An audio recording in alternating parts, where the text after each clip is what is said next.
अस्सलाम वालेकुम। कैसे हैं आप सब लोग? उम्मीद है कि आप खैरियत से होंगे। तो आज मैं आप लोगों के साथ शेयर कर रही हूँ चिकन कढ़ाई की रेसिपी। तो यहाँ मैंने 4 बड़े टमाटर लिए हैं। इसको इस तरह दरमियान में मैं कट करूँगी साथ साथ। और ये तकरीबन 6-7 जवे लहसुन के और एक टुकड़ा अदरक, थोड़ा सा धनिया और हस्बे ज़रूरत आप सब्ज़ मिर्ची भी ले सकते हैं। हस्बे ज़रूरत नमक और आधा चाय का चम्मच काले मिर्च और आधा चाय का चम्मच सालन का मसाला और ये आधा चिकन। तो चलिए शुरू करते हैं अल्लाह के नाम से। सबसे पहले चूल्हे को ऑन करते हैं।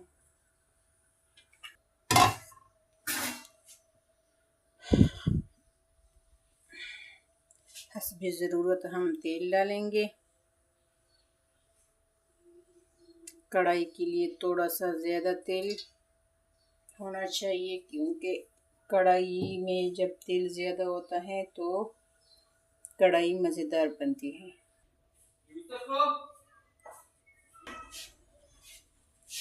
इसमें मैं चिकन शामिल करूँगी। पहले इसको थोड़ा सा फ्राई करूँगी और ये तकरीबन फ्राई हो चुका है। अब मैं इसमें शामिल करूँगी अदरक लहसुन का पेस्ट।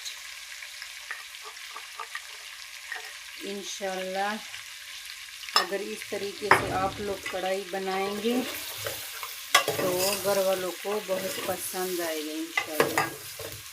इसको भी थोड़ा सा फ्राई कर लेते हैं।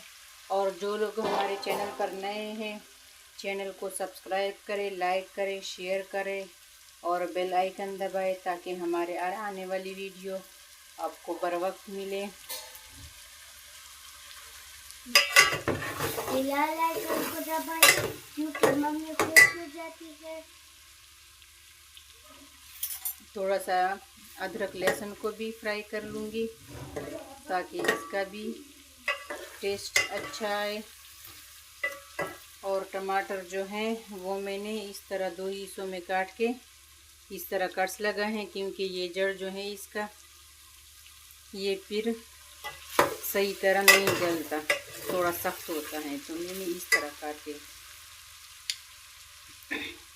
अब मैं इसमें टमाटर शामिल करूँगी इस तरह उल्टा रख के।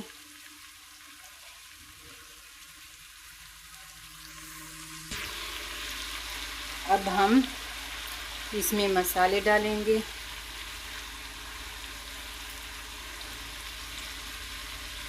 इसका टेस्ट बहुत अच्छा आएगा इंशाल्लाह। ज़रूर ट्राई करना, क्योंकि आज मेरे बेटे ने फरमाइश की और आप लोगों को पता भी है कि बच्चों को हर खाना पसंद नहीं होता, सब्जियां वगैरह। तो मैं हमेशा उन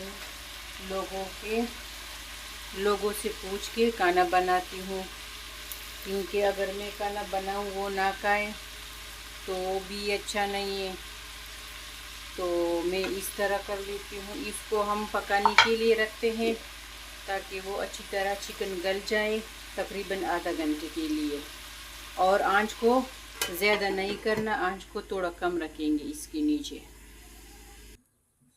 अब देखते हैं कि टमाटर और चिकन गल चुका है। टमाटर भी बिल्कुल नरम है माशाल्लाह।